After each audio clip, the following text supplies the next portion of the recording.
Ponte de pie ahí, agárrale la mano a tu hermano.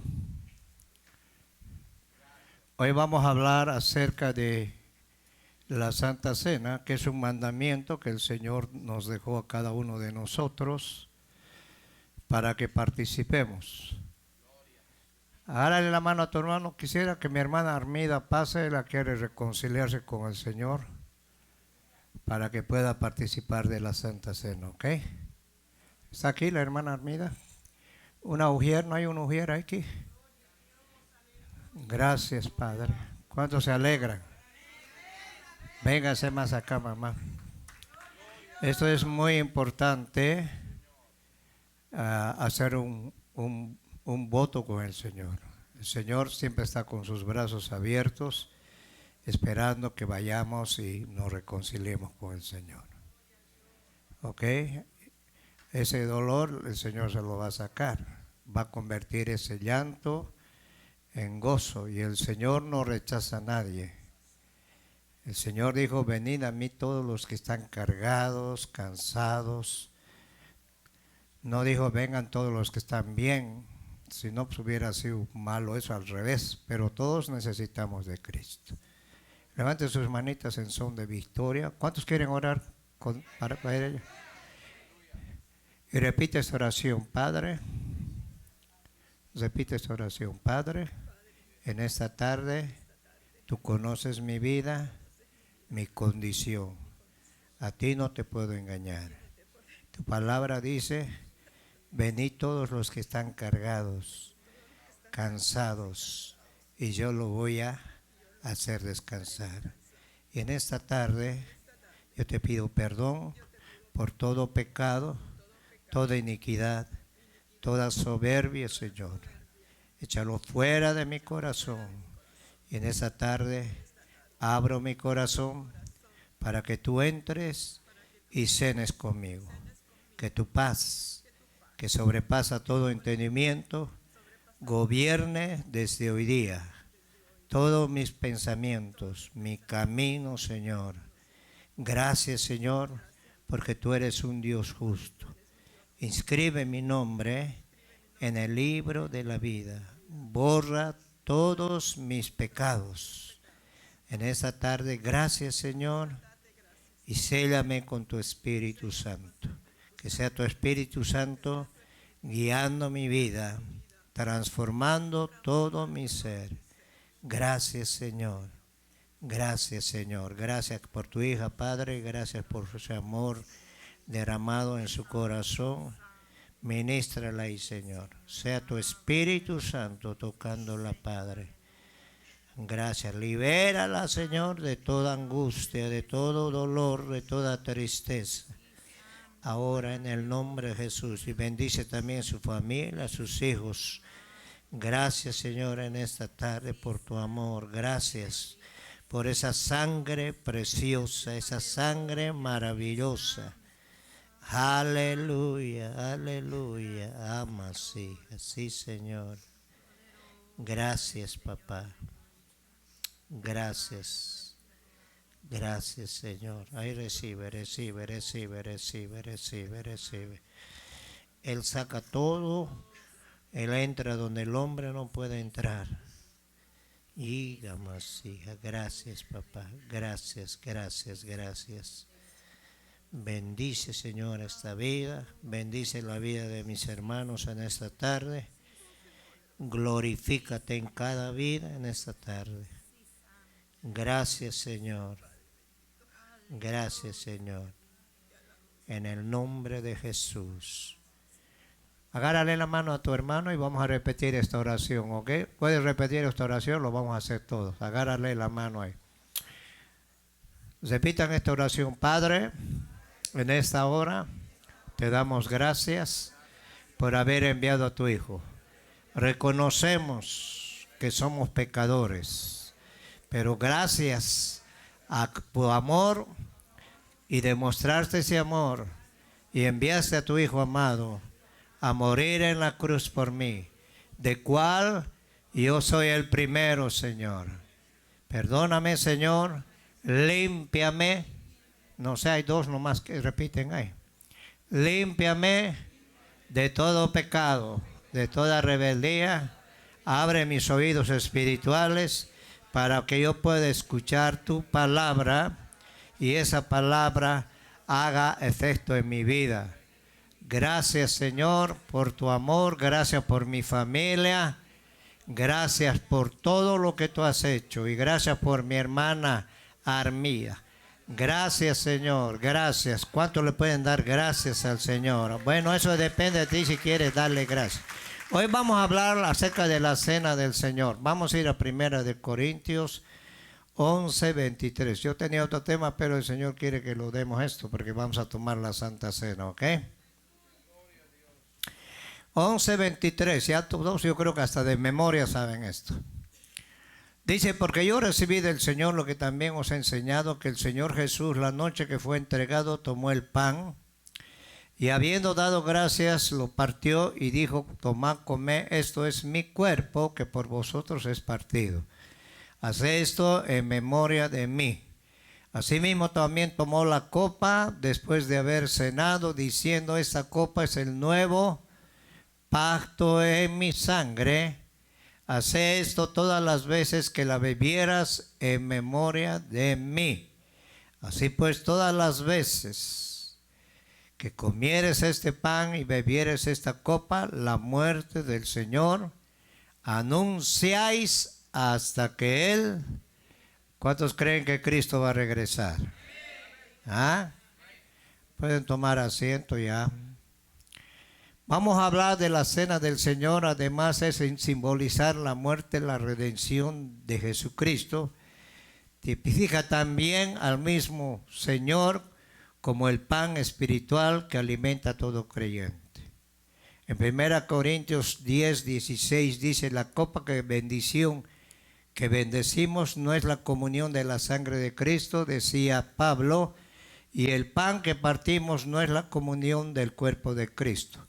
Ahora nosotros formamos al cuerpo de Cristo. Israel es muy diferente, el trato de Dios con Israel como nación, pero nosotros todos vinimos de diferentes nacionalidades y formamos el cuerpo de Cristo. Aquí ya no hay salvadoreño, no hay mexicano, ya no hay nada de eso. Aquí somos todos en uno en Cristo Jesús. Y cada vez que nosotros venimos a celebrar la Santa Cena, tiene que haber una coinonía. ¿Qué es una coinonía? Una unidad en el Espíritu. ¿Están acá? Ahora, la celebración de la Santa Cena del Señor, de todos los imperativos del Nuevo Testamento, quizás este sea el que posee más significado teológico. ¿Por qué?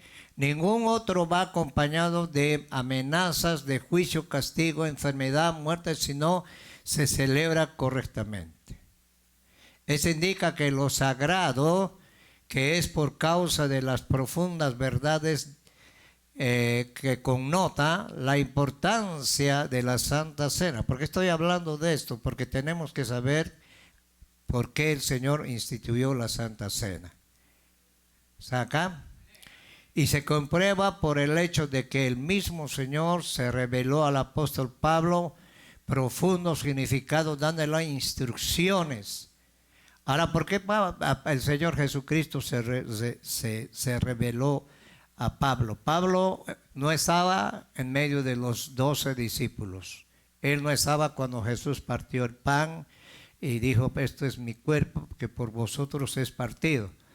Y agarró la copa y esta es mi sangre que por vosotros es derramada. Él habla de un pacto nuevo, vivo.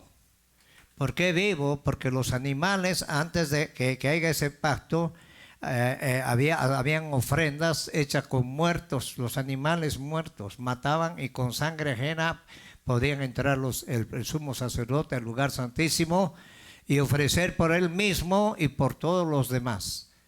Y cuando esa sangre es aceptada por Cristo, por Dios, entonces el pueblo podía ser perdonado.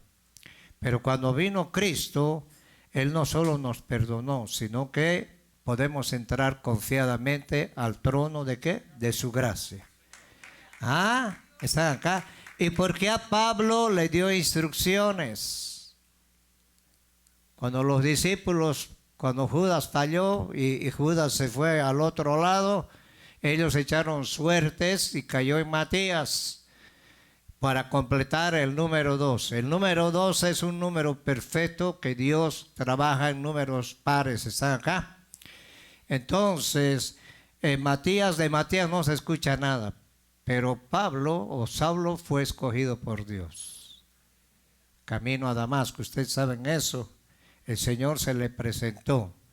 Ahora él tuvo una revelación cuando él fue llevado al tercer paraíso, donde él cuenta, dice, conozco un hombre que no sé si en espíritu, no sé si en cuerpo, no sé si en alma, fue llevado al paraíso. El paraíso antes estaba allá por el lado de Irak, después el segundo paraíso lo vemos en el seno de Abraham, en el infierno había una división y el tercer paraíso está arriba en el cielo. Todos los que han sido comprados con la sangre de Cristo, una persona que ha tenido a Cristo, si se muere, se va directamente al paraíso. ¿Lo creen o no lo creen? Ahora, si no lo creen, es problema tuyo. ¿Ah?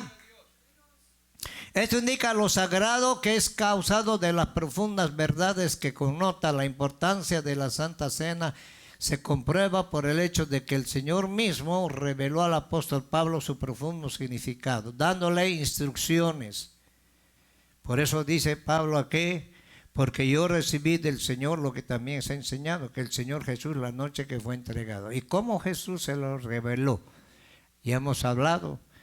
Él fue al tercer cielo y el Señor le reveló. ¿Por qué le reveló a Pablo? Si Pablo fue llamado apóstol a los gentiles. En cambio, Pedro era apóstol de los judíos. Entonces, Pablo le dio la revelación y especialmente le explicó a la iglesia de Corintios, porque la iglesia de Corintios era una iglesia que se movía tremendamente el Espíritu Santo, pero había una carnalidad. Habían niños, habían problemas, pleitos, contiendas. Entonces Pablo instituyó la cena para que cada uno se pruebe, cada uno mismo a sí mismo. ¿Para qué? Para que esa santa cena sea de bendición para todos. Pablo lo hizo personalmente en la iglesia de Corintios, pero desgraciadamente muchos, por la ignorancia o la carnalidad, lo hicieron de una manera tan ruin que causaron disgusto divino. Fue de tal manera vergonzoso en lo que hacían. Muchos provocaron sobre sí mismos serias enfermedades y otros se estaban muriendo. Por eso Pablo dice, si no nos examinamos, entonces va a venir debilidad. Van a venir enfermedades y algunos se van a morir. Ahora, en su carta, Pablo se propuso corregir los errores que prevalecían, estimular a la iglesia a que lo hiciera en forma correcta a fin de complacer al Señor. Entonces, será preferible no celebrar la Santa Cena del Señor para no incurrir en alguna falta que le disguste. Hay muchos que dicen, por eso yo no tomo la Santa Cena. ¿Te va a ir peor? Porque eso fue instituido por Cristo Jesús para que nosotros pertenezcamos al cuerpo de Él. ¿Ok? Las ordenanzas bíblicas deben ser acatadas con fidelidad, reverencia y clara conciencia de lo que ellas implican. La cena del Señor es una ordenanza instituida por el mismo Señor Jesucristo, la cual simboliza su muerte y su redención. Él él resucitó, ¿sí o no? Es también un tipo de cómo el pan espiritual que alimenta al creyente es una señal de la comunión que éste tiene con Cristo y sus hermanos en la fe. La Iglesia Apostólica celebra esta ordenanza. Algunos lo celebran todos los domingos, nosotros aquí cada mes lo celebramos, y cada vez que venimos a celebrar, tenemos que saber a quién venimos a honrarlo. Solo a Él puedes honrarlo, que está acá. Y todos tenemos que humillarnos delante de Él. ¿Están acá, hermanos? Ya depende de ti si tú quieres perdonar, si quieres humillarte, ya eso es problema de cada uno personal. La cena del Señor, en el verso 20, según los relatos del Nuevo Testamento, este rito cristiano se conoce como la cena del Señor. En 1 Corintios 11:20, la mesa del Señor. En 1 Corintios 10:21, la bendición. En Mateo 26:26 y Corintios 10:16, la acción de gracias. Eso se llama la Eucaristía. Tenemos que darle gracias a Dios que todavía no nos ha matado. Todavía estamos aquí coleando, están acá. En 1 Corintios 11:24 habla de la comunión. Por eso el Salmo 133 dice: mira cuán bueno y delicioso es habitar los hermanos que juntos. Y en este día, si tú tienes algún problema con alguien, pues te perdonas y compartes así de la cena del Señor, para que no te vengan consecuencias. O sea que Dios es un Dios santo, ¿cuántos lo creen? Ahora, en el partimiento del pan, Hechos 2:42, y nuevo pacto, este es un nuevo pacto, y habla también de la Pascua, de los panes sin levadura. Por eso es que el pancito tiene que ser sin levadura. La levadura, ¿qué tipifica? Pecado. Dice que un poco de levadura leuda, ¿qué? Toda la masa. Ahora, gracias a Dios que tenemos un abogado. Ahora la gente puede decir: yo nunca peco. Sí, nunca pecas, pero con el pensamiento puedes pecar. Todos venimos deformados. Está acá. La iglesia de Corinto tenía a Pablo, tenía a Apolos, tenía a Pedro, tenía unos maestros excelentes que les daban buenas enseñanzas. Y un día Pablo dijo: la verdad, yo ya no puedo darles palabras sólidas porque veo que hay niños entre ustedes. ¿Quiénes son los niños? Los problemáticos. Y si tú tienes problemas, si no te has perdonado, entonces vas a tomar la Santa Cena y eso te va a causar enfermedades. ¿Hello? Porque tú le abras la puerta al enemigo, y al diablo no hay que abrirle la puerta. Hay que cerrarle en la cara la puerta. ¿Está acá? ¿Y cómo podemos cerrar esa puerta? A través de la comunión. Y ese problema tenía Pablo con la iglesia de Corinto. En el capítulo 3 volvió a hablarles porque seguían en la misma cantaleta. Seguían con los mismos problemas. Y era una iglesia que se movía a la presencia poderosamente. Ahí había revelaciones, hasta ángeles veían. Entonces la gente se confiaba porque la presencia de Dios se movía. Sin embargo, Pablo tuvo que poner ordenanzas para que la gente entendiera que para tomar la Santa Cena había que analizarse cada uno.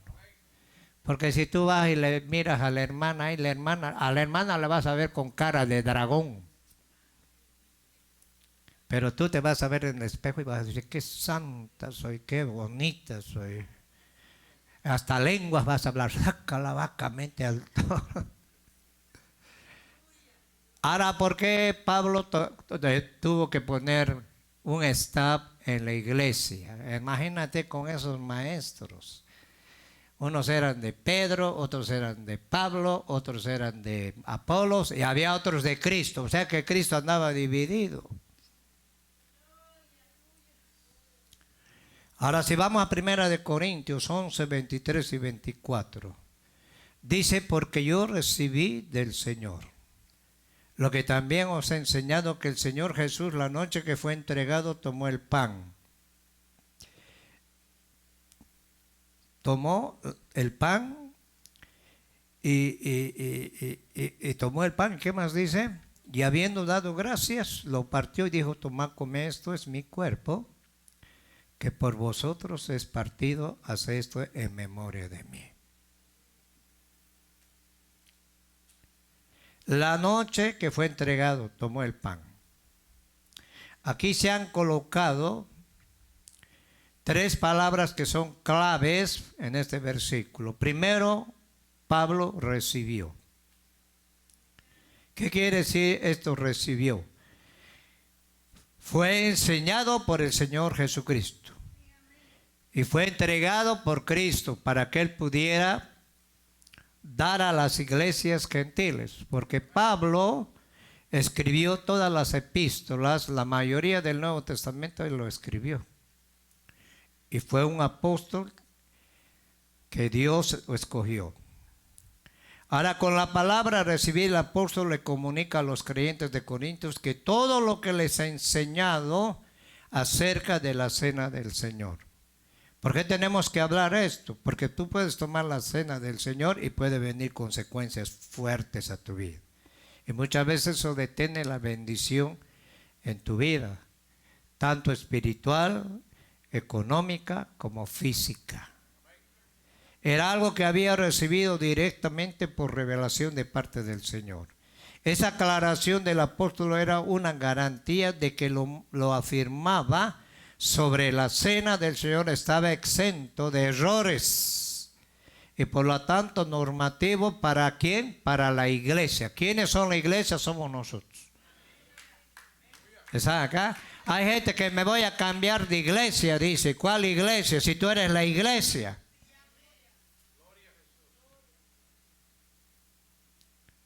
El templo que tenía Salomón se fue la gloria y la gloria vino a posarse en nosotros. Nosotros somos templo y morada ¿de qué? Del Espíritu Santo. Y Jesús dijo: si 2 o 3 se ponen de acuerdo, yo lo voy a hacer. Ahora tenemos que ponernos de acuerdo para que Dios nos bendiga. Esta es una prueba irrefutable de la infalibilidad de las enseñanzas de Pablo, ya que las mismas no procedían de la tradición ni las había aprendido a través de la lectura. Él era un hombre que conocía muchas palabras, era un hombre que conocía la Torah, el Tanaj, el Talmud y todas esas cosas. Pero todas esas cosas que él aprendió, dice, yo eso lo tengo por basura frente a la excelencia del conocimiento de Dios. Y la iglesia no tiene que estar ignorante a todo eso.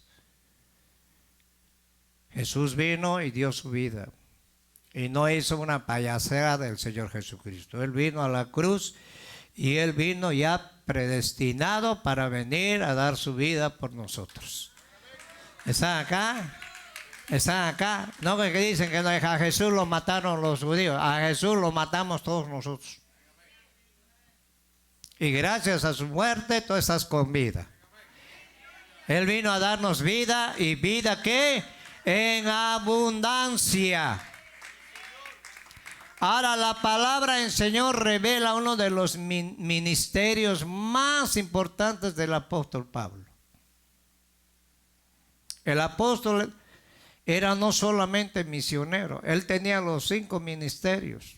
Era evangelista, pastor, supervisor, predicador, organizador, escritor y pensador, sino además maestro. Eran los 5 ministerios que habla en Efesios capítulo 4, 11.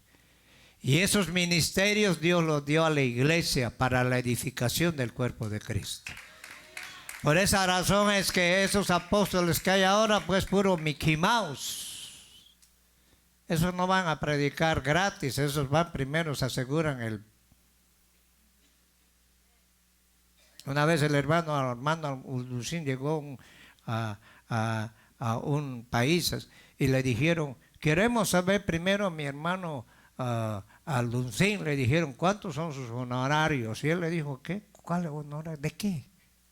Porque aquí han venido predicadores y con el saco cobran más caro y si caen cobran más caro.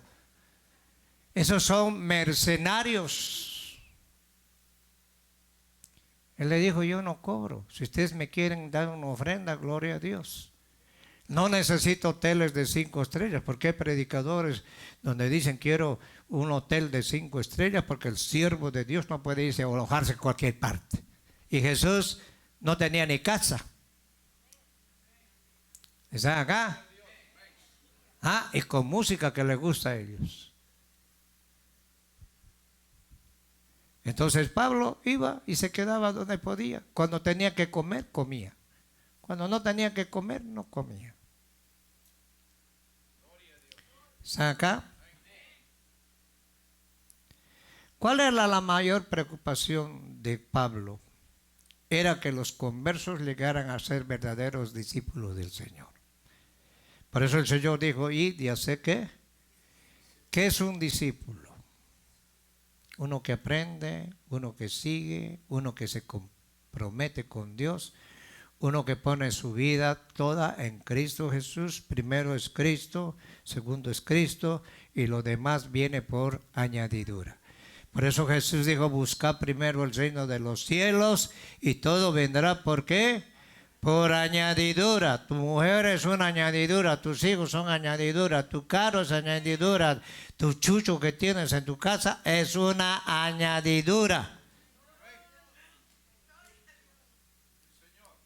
Por eso él se preocupaba mucho por Timoteo, por Tito, por Filemón. Demas, que era uno de sus discípulos, dijo, Pablito, lo siento mucho, pero yo quiero agarrar vacación, me voy a ir al mundo, y se fue al mundo. Pero de los demás, Pablo se interesaba en la iglesia, de que la iglesia entendiera los valores, los principios que Dios estableció en su palabra. Yo conocí una iglesia donde el pastor le daba a todos la Santa Cena así. Venía un borrachito, toma la Santa Cena. Y les daba micrófonos para que canten también. Ahí sentados les daba micrófonos. Yo fui a apoyarlo un tiempito, dije, no, aquí me voy a desviar, así que ahí nos vemos. Ahora la tercera palabra clave en el verso 23 es entregado. O sea que Jesús le entregó a Pablo. ¿Está acá? El verbo entregar aquí es la traducción del griego paradidomi, que se usa en el Nuevo Testamento 119 veces, con más de 20 acepciones diferentes. Aquí se prueba a traducir entregado o traicionado. En ese último caso es una directa referencia a la traición de Judas. En el caso de que la idea sea entregado, la pregunta surge, según el apóstol, ¿quién entregó a Cristo? Fue Judas o Dios. La paradumai se usa en referencia a la doctrina dada a los romanos. Si vamos a Romanos capítulo 6, y a su nombre, hermanos. ¿Quién vive? Romanos capítulo 6, verso 17. Pero gracias a Dios que aunque erais esclavos del pecado habéis obedecido, dice Pablo, de corazón aquella forma de doctrina a la cual fuiste ¿qué? Entregados y libertados del pecado, viniste a ser siervos ¿de qué? De la justicia.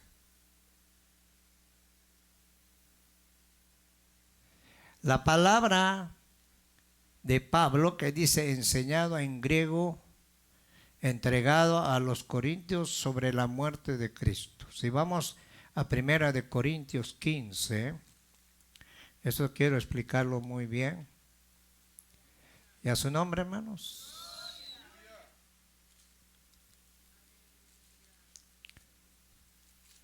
¿Por qué estamos hablando esto? Porque tenemos que entender quién es el que nos ha salvado.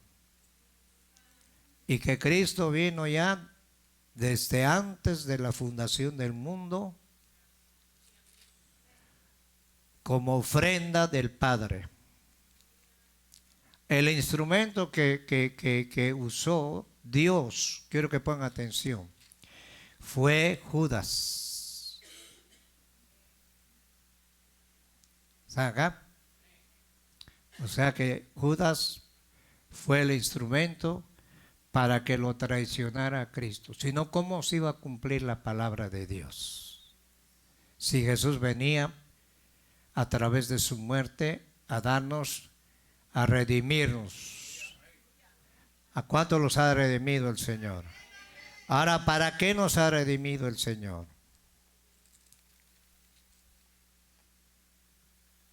Porque primeramente os he enseñado lo que asimismo recibí, que Cristo murió, dice, por nuestros pecados. ¿Conforme a qué? A las Escrituras. ¿Quiénes profetizaron acerca de la muerte de Cristo? El Salmo 22, David, inspirado por el Espíritu Santo, escribió acerca del padecimiento de Jesús en la cruz. Isaías 53 es uno de los capítulos que los judíos no les gusta escuchar ni les gusta leer. Ellos en la Torah lo han saltado de Isaías 52 a Isaías 54. Y ahora muchos judíos se están convirtiendo al escuchar Isaías 53. ¿Están acá, hermanos? ¿Ah? Cristo se entregó por la humanidad.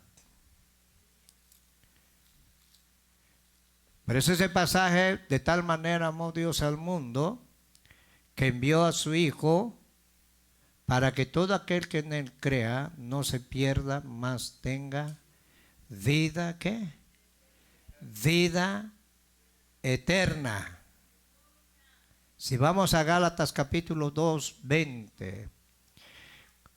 Pablo decía: con Cristo estoy juntamente crucificado, ya no vivo yo, mas Cristo, más vive Cristo en mí, y lo que ahora vivo en la carne, lo vivo en la fe del Hijo de Dios, el cual, Pablo dice, me amó y se entregó a sí mismo por mí. Jesús dijo: oye, a mí nadie me quita la vida. Yo tengo el poder de darla y volverla a tomar. Por eso Él les dijo a sus discípulos: voy a ir, me van a golpear, me van a crucificar, me van a matar, pero al tercer día voy a resucitar. Y aquellos, como andaban turbados y todavía andaban carnales, no entendieron el mensaje que les dio el Señor. Incluso les dijo el Señor: yo quisiera hablarles más, pero no van a entender. Entonces Jesús, cuando resucitó, ellos estaban encerrados, turbados, y les dijo: paz a vosotros. Y los otros dijeron: este es un fantasma. Y les dijo: no, yo no soy fantasma, mira mis manos, mis pies. Les dio evidencia de lo que Él iba a hacer, porque ellos no le creían todavía. Nosotros tenemos que creer que Cristo murió y resucitó. ¿Está acá? Ahora esa fe ha sido dada a nosotros, los santos. Hay posibilidad entonces de que Pablo se refería a Dios mismo como el sujeto que hizo la entrega a Cristo. De todas maneras, no se puede descartar la idea de que es una referencia a la traición de Judas. Por eso Jesús les dijo a sus discípulos: ustedes no me escogieron. ¿Sabes que Dios ¿sabes que tú no lo escogiste a Dios? ¿Sabes que Dios te escogió a ti? ¿Está acá? Ahora, entre los 12 dijo: ustedes yo los he escogido, pero uno de ustedes es diablo. uno de ustedes me va a traicionar esta noche. Y él estaba en la Santa Cena. Y uno de ellos empezaron diciendo, ¿quién es? ¿Quién es, Señor? ¿Quién es? El que moja su pan.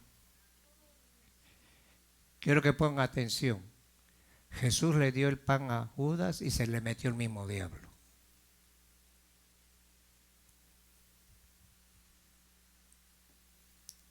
Ahora Dios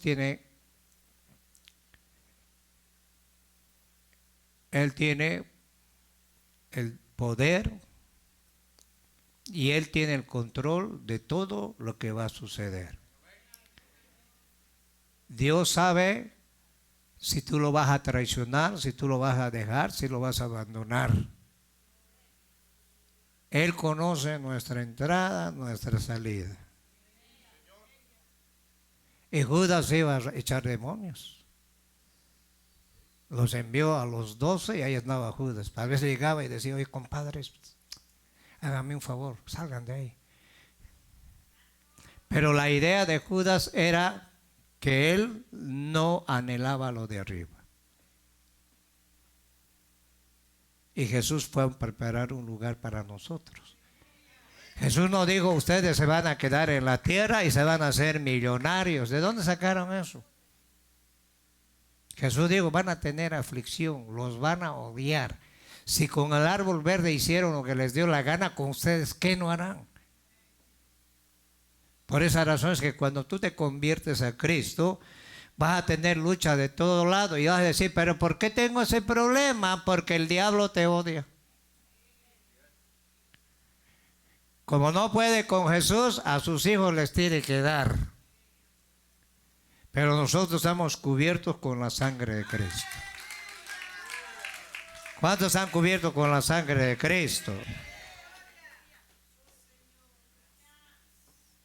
Y el diablo se acerca a ti y estás cubierto con la sangre de Cristo y eres cristiano, dice, no, aquí no me meto porque así me van a dar. ¿Están acá? Ahora en el 25 y 26. En el verso 24 se encuentran 5 puntos importantes respecto a lo que Cristo hizo la noche que instituyó la cena. Lo primero que hizo el Señor, dio gracias al Padre. Él partió el pan y le dijo, gracias, Señor, porque él sabía que eso representaba, simbolizaba que a él lo iban a golpear. En Isaías 53 dice que no había figura en él. En el libro de Eclesiastés o en Cantares dice que él era hermoso, hermoso parecer. Imagínate un hombre hermoso que todo el mundo quería seguirlo. Y las mujeres que le servían a Cristo tenían el privilegio más grande. Por eso, hermanos, servirle a Cristo es un privilegio. ¿Están acá? Ellas le preparaban el comida a los discípulos y al Señor. Cada vez que tú vienes a servirle al Señor es un privilegio. Porque al servir a la iglesia le estás sirviendo al Señor. ¿Ah? Y Jesús tenía 3 amigos, Lázaro, María y la otra, ¿cómo se llamaba? Martínez.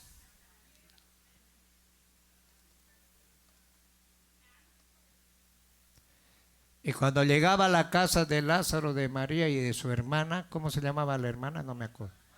Marta la afanada. Y él iba a descansar ahí. Imagínate tener a Jesús de amigo ahí. Qué bonito, ¿no? Qué cosas, ¿no? Un lugar tan precioso. Pero María dice que buscó la mejor forma. ¿Cuál forma? De escucharle al Señor. Cada vez que tú vienes aquí tienes que ser como María. Sentarte a los pies del Señor, decirle, Señor, háblame. Y el Señor te va a hablar. ¿Cuántos lo creen? ¿Ah? ¿Cuántos lo creen? Jesús dio gracias. El verbo Eujaristeo. De ahí viene la palabra Eucaristía. Quiere decir agradecimiento. Tú vienes aquí, le dices cada vez que vas a tomar la cena, no solo cuando vas a tomar. Vienes aquí, Señor, mira, te falló. Reconozco mi condición, pero me voy a unir para que yo pueda recibir la bendición. Y la palabra Eucaristía significa agradecimiento. Tenemos que darle gracias al Señor. ¿Está acá? El mundo no sabe de esto. El mundo agarra agarra al niño de Atoche y le pide a un pedazo de yeso, y el pedazo de yeso no puede hablar, ni puede no puede ni mirar, no, es paralítico, ciego, cojo y de todo. En cambio, Cristo, cuando tú entras en una comunión como ahorita, por eso hoy les dedicamos a adorar al Señor. Porque hay que decir, raca, raca, raca, raca. No, el Señor quiere que le adoremos, y en la adoración tú le dices, gracias, Señor. Gracias, Padre, por todo lo que tú has hecho. Segundo, partió el pan y dijo a sus discípulos que comieran de él todos, de él. Explicó el significado del pan y partió, ordenó que se celebraba en memoria suya. Cada vez que nosotros venimos, recordamos lo que Cristo hizo en la cruz. Y esa sangre tiene poder, ¿cuántos lo creen? ¿Ah? En el versículo 25 añadió el significado de la copa, aclarando que este era el nuevo pacto en su sangre. Dice que Jesús ofreció una sola ofrenda, y por medio de esa ofrenda nos hizo perfectos. ¿Qué quiere decir perfectos? Que cuando tú llegas a la presencia de Dios, Dios no ve tus defectos. Cuando Dios creó al hombre, lo creó conforme a su semejanza. Y dice que lo hizo a un lado, echó polvo, del polvo lo creó y lo puso en el huerto para que lo labrase. Lo hizo perfecto a Adán y a Eva. ¿Qué quiere decir eso?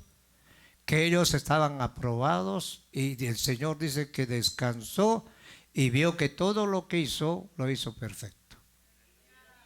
¿Por qué no lo hizo Adán de pequeñito? Porque Adán no tenía mamá ni tata. Quiero que pongan atención. Cuando ellos fallaron, esa perfección se fue. Vino la muerte, vino el lamento, vino la mujer, le dijo a la mujer, tú vas a parir con dolores, y tu marido se va a enseñorear de ti. Por eso hay muchas mujeres que el marido las agarra. Hello. Entonces se deformó el hombre. Y ahora en Cristo nosotros adquirimos esa perfección. ¿Lo creen o no lo creen? Porque si nos presentamos así como estamos, no llegas ni al techo. Si vamos a Lucas, capítulo 22. ¿Y a su nombre, hermanos? 22:20. De igual manera, después que hubo cenado, tomó la copa, diciendo, esta es la copa del nuevo pacto en mi sangre, que por vosotros es que derramado, o se derrama. Él se vació completamente en la cruz. Hello. Por eso en 1 Corintios 11:25 dice, y también tomó la copa después de haber cenado, diciendo, esta copa el nuevo pacto en mi sangre, haz esto todas las veces que la bebieres en memoria de mí. O sea, cada vez que venimos nosotros, estamos recordando la victoria de Cristo. ¿Cuántos creen que Cristo venció y somos más que vencedores en Cristo Jesús? Ahora, esa copa del Nuevo Testamento, el Nuevo Pacto, en mi sangre debe ser interpretada a la luz de los pasajes de Éxodo 24, 3, 8, Jeremías 31, 31, Éxodo 24, 3 al 8. Vamos a ir a Éxodo, aquí nos da la respuesta.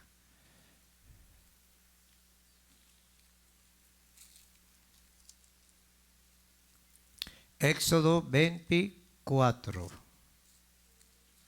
Cuando lo tengan, un amén, ¿ok? ¿Por qué tenemos que aprender esto? Porque todo lo que pasó en el Antiguo Testamento es una réplica del Nuevo Testamento. Entonces, cuando Dios sacó al pueblo de Israel, le habló acerca del poder de la sangre. 24:3, ¿ya lo tienen? Y Moisés vino y contó al pueblo todas las palabras de Jehová y todas las leyes. Todo el pueblo respondió a una voz y dijo: haremos todas las palabras que Jehová ha dicho. Moisés escribió todas las palabras de Jehová y levantándose de mañana, ¿qué es lo que hizo? Edificó un altar al pie del monte, 12 columnas conforme a las 12 tribus, según las 12 tribus de Israel. Por eso el número 12 es un número muy importante en Dios. Por eso que cuando Judas dejó su lugar, tuvieron que hacer hicieron una, ¿cómo se llama? Como un sorteo para completar el número 12 nada más. ¿Está acá? Ahora, ¿dónde estamos? En el 5. Y envió jóvenes de los de Israel, los cuales ofrecieron holocaustos y becerros como sacrificios de paz. ¿A quién? A Jehová. Cada vez que las personas se acercaban a Dios, se acercaban con sangre ajena. Y Moisés tomó la mitad de la sangre y la puso en tazones y esparció la otra mitad de la sangre sobre el altar. Y tomó el libro del pacto y lo leyó a los oídos del pueblo, el cual dijo: haremos todas ¿qué? Las cosas que Jehová ha dicho y obedeceremos. Entonces Moisés tomó la sangre y roció sobre el pueblo, y dijo: he aquí la sangre del pacto que Jehová ha hecho con vosotros sobre todas estas ¿qué? Cosas. Ahora, cuando nosotros nos acercamos al altar, la sangre de Cristo inmediatamente nos cubre, nos limpia. ¿De qué? De obras ¿qué? Muertas.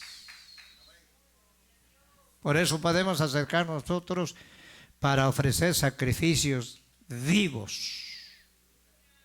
Los sacrificios que antes se hacían antes del nuevo pacto, con sangre ajena mataban a los pobres animalitos. Lo que hacía la gente era poner su mano sobre el corderito, un corderito que era perfecto de 1 año. Entonces lo degollaban al corderito y su sangre era rociada en el altar. Y esto testificaba a lo que Jesús iba a hacer en la cruz. Y cuando vino Jesús y dijo: consumado es, en la cruz, y murió, dice que el velo del templo se rasgó en 2. Entonces ahora dice que podemos entrar confiadamente al trono de su gracia. Cada vez que tú vienes a la iglesia a congregarte, trata de entrar al trono de su gracia. Porque por su gracia estamos vivos, no porque eres bonito. ¿Ah? Ahora en Éxodo 24, 3 al 8, Moisés le presenta a Israel todos los mandamientos y ordenanzas del Señor, a los cuales la nación prometió fiel obediencia. Se menciona en el pueblo, respondió 2 veces: haremos todas las palabras que Jehová te ha dicho. Como una ratificación de la alianza entre Dios y la nación, Moisés roció al pueblo y el altar con la sangre del becerro, que previamente había sido sacrificada, y concluyó la ceremonia diciendo: aquí la sangre del pacto que Jehová ha hecho con vosotros sobre todas estas cosas.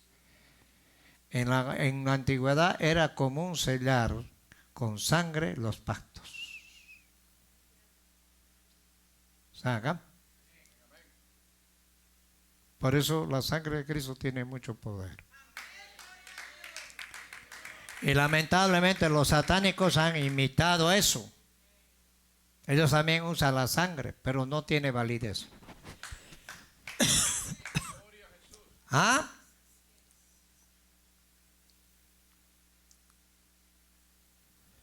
Ahora, mientras se derramaba la sangre de una víctima, de un animalito, las personas que hacían el pacto se decían que si alguno de los dos violaba el pacto, que su sangre fuese como la sangre de la víctima.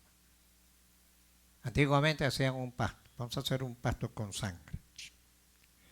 Pero si uno de ellos se hacía el menso, para que entendamos, ¿ok? Entonces la sangre de ese cordero iba sobre esa persona, y la sangre él tenía que pagar con su propia sangre. Por eso es que Jesús no podía venir con sangre ajena. Él vino a pagar el precio por nosotros con su propia, ¿qué? Sangre. Y eso ya estaba, ¿qué? Ya estaba escrito en la palabra.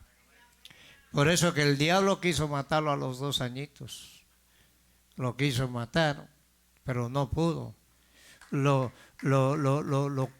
tentó en Mateo capítulo 4, en el desierto.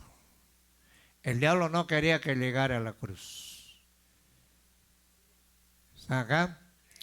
Entonces el diablo hizo lo imposible para que Cristo cumpliera lo que Dios había ordenado para su vida. Ahora, la ceremonia del pacto de Éxodo era para simbolizar el principio de una nueva nación, de un pueblo peculiar que le prometió lealtad a Jehová. Fue el principio de una relación yo-tú entre Jehová e Israel. Por eso es que Dios tiene un trato muy especial con el pueblo de Israel.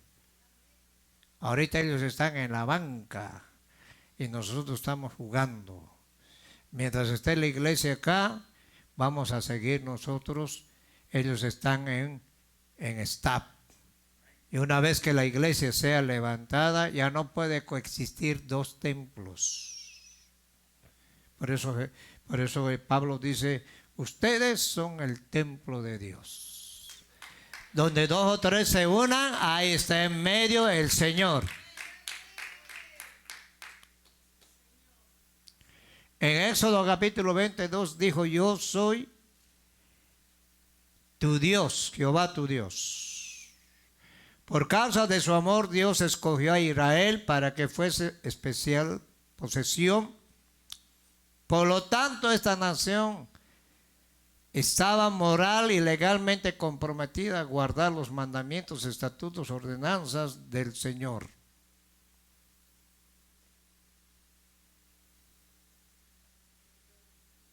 En el caso de la cena del Señor, esta es una cena simbólica que ilustra, entre otras cosas, la comunión del creyente con su Señor.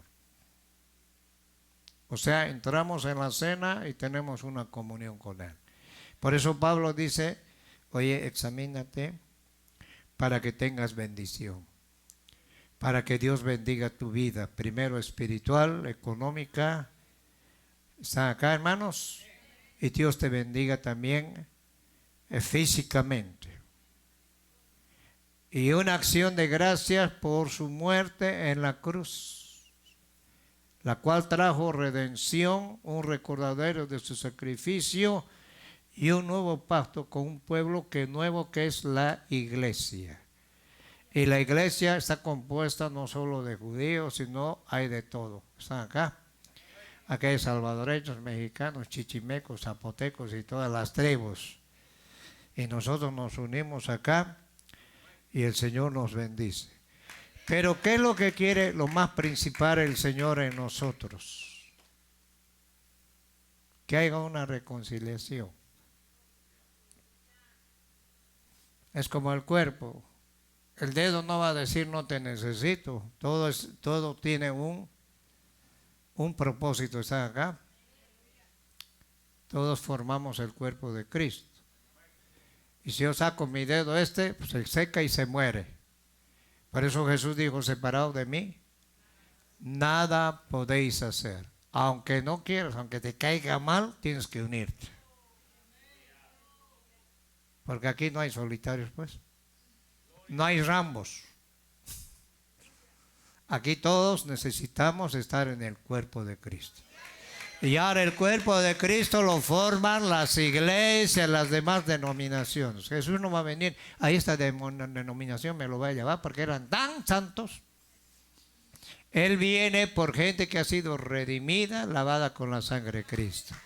Por gente que está agradecida y quiere servirle al Señor. Vamos a ir al verso 27, primera de Corintios 11, 27. De manera que cualquiera que comience este pan o bebiere esta copa del Señor indignamente será culpable ¿de qué? Del cuerpo y de la sangre del Señor. Por tanto, pruébese cada uno a sí mismo y coma así del pan y beba de la copa. Porque el que come y bebe indignamente, sin discernir el cuerpo del Señor, juicio come y bebe para sí. La palabra clave en este versículo 11:27 es indignamente. Esa es la traducción del griego abaxios con B chica, que en todo el Nuevo Testamento se usa únicamente estos versículos 27, 29 veces. Aún hay manuscritos en los cuales no aparece, pero que significa comer el pan y beber de la copa indignamente. ¿Qué es lo que significa? En la iglesia de Corintios se cometían algunas fallas al tomar la Santa Cena del Señor. Primero, los ricos menospreciaban a los pobres en dicha celebración. Porque era una iglesia gentil. Ellos no conocían los principios que Dios le dio al pueblo de Israel. Llegaban a la iglesia y ponían las mesas, los ricos se traían su lechón y se pagaban una farra y quedaban todos como cucarachas fulmigadas. Se adelantaban a comer la Santa Cena del Señor. Era un desorden. Y Pablo tuvo que poner un orden para respetar lo que significa la Santa Cena. ¿Ah? Entonces los ricos tenían dinero y los discriminaban a los demás. Cristo vino a morir por todos, ¿sí o no? Él no hace excepción de personas. Tú puedes tener dinero, al Señor le vale un pepino si tienes dinero. Todos somos, estamos en la balanza y somos todos lavados con la sangre de Cristo. ¿Ah? Otros incluso se pegaban una borrachera, el mucho vino que bebían. Es claro que en la iglesia primitiva la cena del Señor era una cena formal, que con mucha probabilidad era lo que llaman el ágape, el amor ágape. Y Pablo lo explicó a la iglesia de Corintios, usó el Espíritu Santo un capítulo para enseñarles qué es el amor ágape. Y Pablo decía, si hablas en lenguas, tuviera toda la fe, de modo que movería esa montaña para el otro lado, si diera mi cuerpo a quemar, pero no tengo ese amor ágape, de nada me sirve. El problema dentro de la iglesia de Corintios es que había tanta revelación. Era una iglesia que tenía una riqueza espiritual, pero los miembros eran, yo creo, dolor de cabeza para Pablo y para todos. Y ese es el problema de las iglesias hoy. Y a la gente le encanta eso.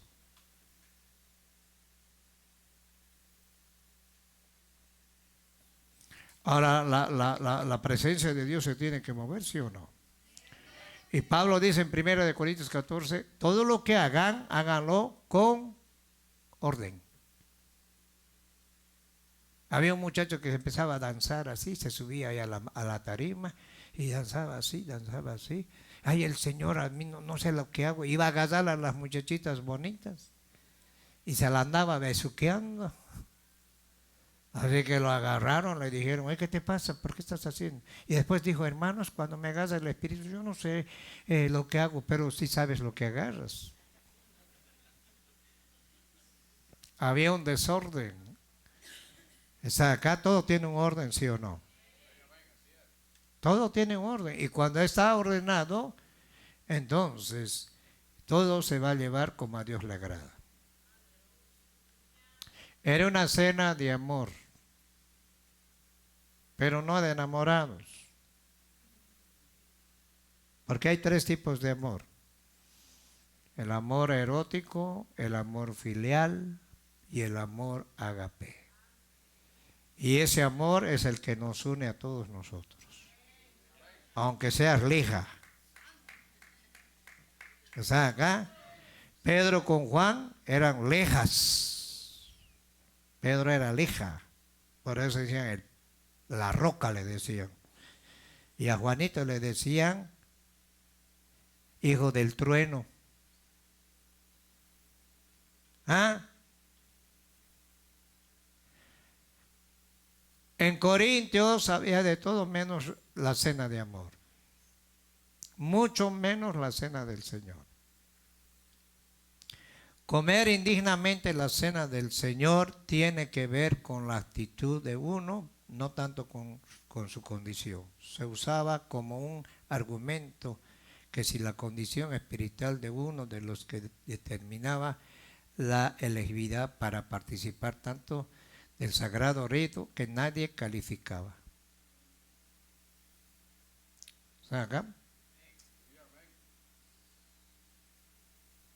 Ahora, todo comulgante debe ser claramente lo que es la cena del Señor. Si ha ofendido al Señor de alguna manera, debe llegar al altar humillado, arrepentido, determinado a no volver a hacer lo que le hirió al Señor. ¿Cómo tú puedes herir al Señor?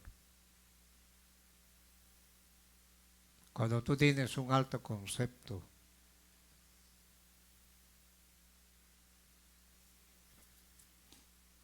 ¿Saca? ¿Qué es tener un alto concepto? Servirle bien al Señor con humildad. El problema en la iglesia es que a veces el Señor hace lo que tiene que hacer y en vez de la gente humillarse, se va. ¿Hello? A mí nadie me va a decir nada. Entonces hay un problema. Segundo, debe meditar en ofender la magnitud del sacrificio de Cristo que ha garantizado la vida eterna. Ahora, nosotros estamos no para venir a la iglesia solamente, sino para entender que tenemos una vida eterna. Su presencia en el altar de Dios debe ir acompañada de la irrevocable determinación de estar más cerca del Señor. Quinto, comprender que el único alimento espiritual es el pan de vida. Ahora Jesucristo es el que nos alimenta a nosotros. ¿Cómo nos alimenta? A través de su palabra. Jesús dijo en San Juan capítulo 6. Vamos a ir a San Juan capítulo 6. Y este pasaje es un pasaje muy importante. Y esto es para todos nosotros, ¿ok?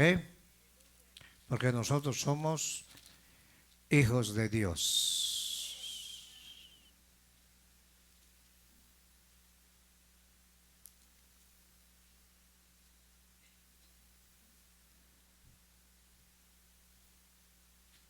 El verso 47, de cierto os digo que el que cree en mí tiene vida eterna.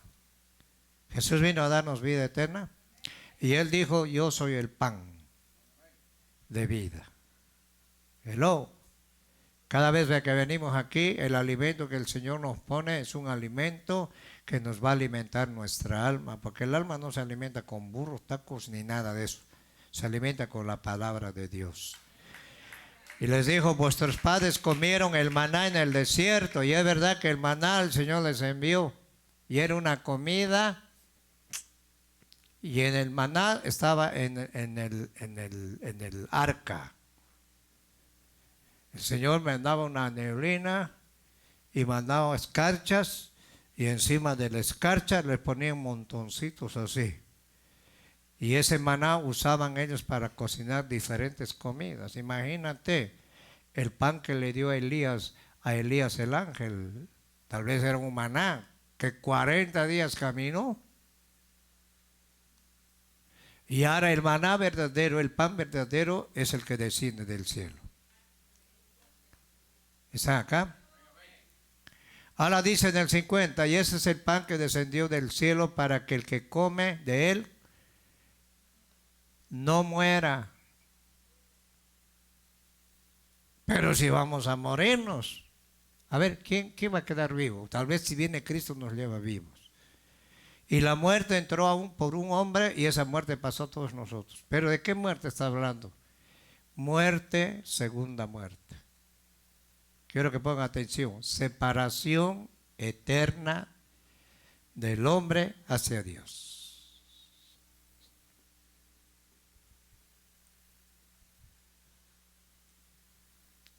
¿Cuántos van a morir?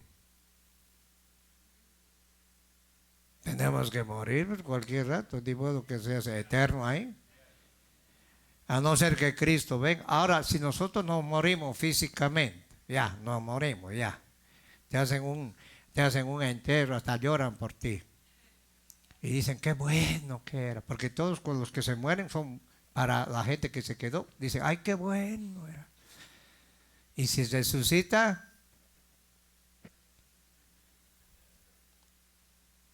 qué bárbaros, ¿eh?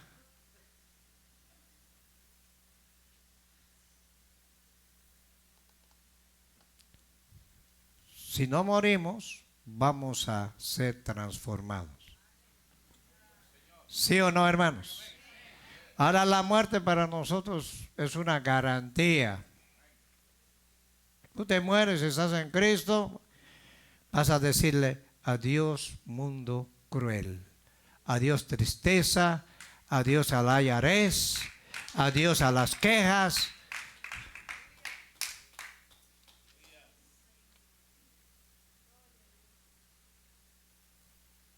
Entonces tenemos esa garantía. Entonces Jesús le dijo, ese es el pan que desciende del cielo para que el que de él coma no muera. Yo soy el pan vivo. ¿Por qué Jesús dijo el pan vivo? Porque los judíos comieron el pan y se murieron. Que descendió del cielo, si alguno comiere de este pan, vivirá para siempre. Y el pan que yo daré es mi carne, la cual yo daré por la vida del mundo. O sea que él iba a ofrecer su cuerpo para la salvación. Entonces los judíos contendían entre sí, empezaron a tener pleitos porque habían dos grupos, uno que eran los fariseos y otro eran los saduceos.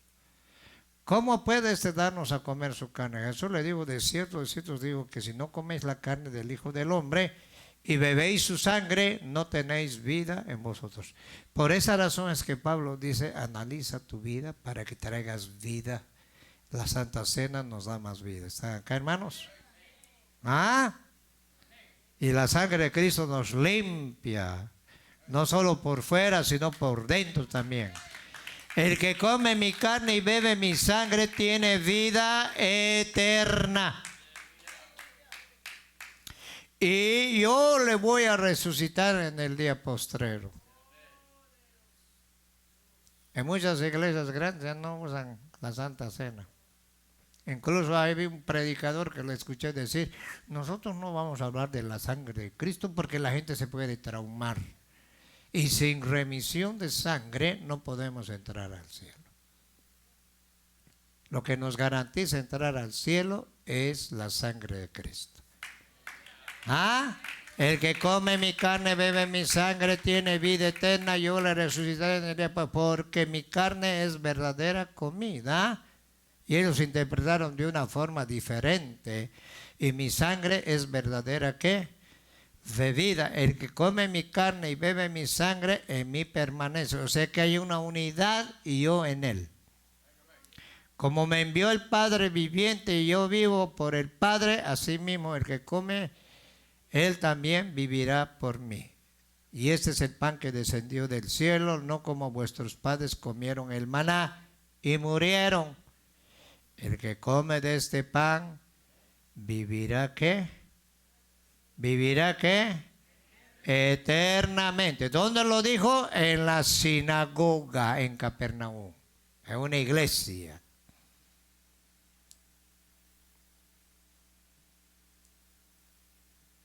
Peligro de provocar a Dios. El verso 29, Primera de Corintios, ya con esto vamos a ir terminando. Las damas pueden quedarse con la hermana, un rato con la hermana Daisy, porque ella les va a hablar acerca del retiro que tienen, ¿ok? ¿Están escuchando, hermanitas? Qué bueno, hermanitas. El verso 29, mira lo que dice, porque el que come y bebe indignamente sin discernir el cuerpo del Señor, juicio come y bebe para sí. Por lo cual hay muchos, ¿qué dice ahí? Enfermos, otros debilitados. Ya no quiere ir a la iglesia. Entre vosotros, y muchos ya se petatearon. Y Pablo dice, tenemos que examinarnos a nosotros mismos, no sé, para que no seamos juzgados, más siendo juzgados somos castigados por el Señor para que no seamos condenados con el mundo. Ahora el mundo está bajo condenación. Aquí vamos a considerar algunos puntos importantes. Nótese que la acción indigna iba acompañada de falta de discernimiento. Porque el que come, bebe indignamente sin discernir el cuerpo del Señor, la falta de discernimiento se origina en la ausencia del conocimiento y en la falta de espiritualidad. Quien no conozca debidamente es la palabra de Dios y no la palabra de Dios, y tiene que haber consagración. O sea que el que tiene conocimiento y el que tiene el Espíritu Santo va a discernir. La falta de discernimiento no es una excusa para que Dios tolere el mal que hacemos. Debe ser que corregida y no vista como algo inicuo.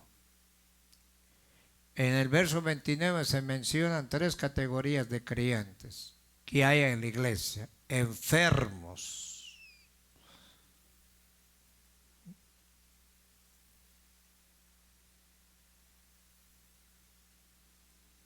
Primero, enfermos. ¿Y por qué hay gente que siempre está enferma? ¿Acaso Dios no tiene poder para sanar? ¿Cuántos creen que Dios tiene poder para sanar? Ahora, ¿por qué no hay veces una sanidad completa? Porque el Señor ve el corazón de la persona. El Señor sabe que después de que sea sana, algunos piensan, dicen, ya me sanó el Señor, ahí nos vemos, hasta otra vacación. ¿Ah? Entonces no todos, algunos, ¿ok? Es un trato de Dios con cada uno de nosotros. Otros debilitados. El diablo los agarra como muñecos de aquí para allá.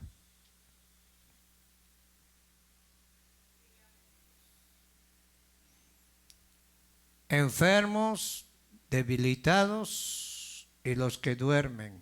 Quiere decir, los que ya se murieron. Entonces había un juicio de parte de Dios para la iglesia de Corintios.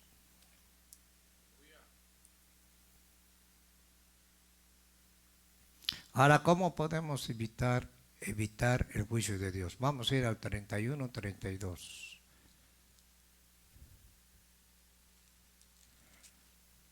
Pues si nos examináramos a nosotros mismos, no seríamos juzgados. Más siendo juzgados somos castigados por el Señor. Ahora, ¿ustedes creen que Dios no castiga? ¿Creen o no creen? ¿Ah? Porque a veces queremos hablar de puro amor, pero del Señor no es también, el Señor castiga. Y al que ama lo corrige y lo azota, ¿sí o no? Para que no seamos condenados con el mundo. El mundo ya está perdido. ¿Hello? La tesis del apóstol es la siguiente. Algunos de ustedes están cometiendo serios errores al tomar la Santa Cena del Señor, dijo Pablo. Segundo, estos se pueden corregir si cada uno se examina honestamente y le pide al Señor su dirección. Tercero, una vez iluminados por el Espíritu Santo, tiene la obligación de hacer los cambios necesarios, personales, estamos hablando. Para todo esto se requiere la gracia de Dios, porque muchos creyentes no aceptan estar equivocados. Y si lo reconocen, piensan que es una afrenta a su dignidad el hacer los cambios queridos. Y el Señor nos exige a nosotros. Ahora el Señor castiga con su misericordia. Dios nunca te va a dar garrote, sino Él tiene misericordia. Su represión es muy dolorosa. Ahí en el hospital está tirado uno ahí. Y era una persona que nunca quiso sujetarse, ni quiso, se burló de Dios y ahí está. Y el Señor envía a personas, le dice, ¿sabes qué? El Señor quiere levantarte. El Señor quiere hacer un milagro en ti. El Señor quiere restaurarte. Y la gente dice, no, yo no quiero. Ahí se quedan. Porque Dios es tranquilo. Hagas así, empieza a limpiar. Dice que nos pule como la plata. Y andan gritando y el Señor...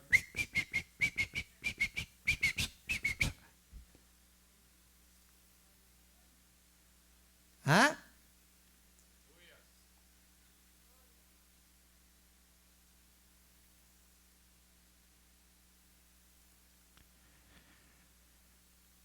Entonces, ¿Dios es bueno, sí o no?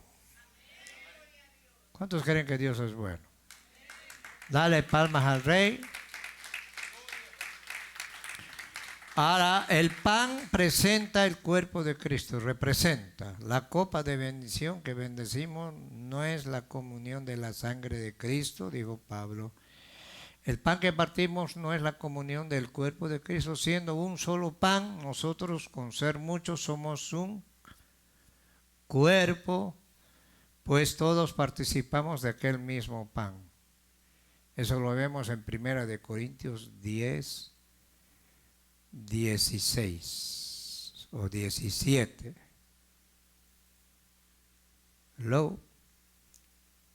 Ahora la cena, cuando nosotros le pedimos al Señor que nos perdone,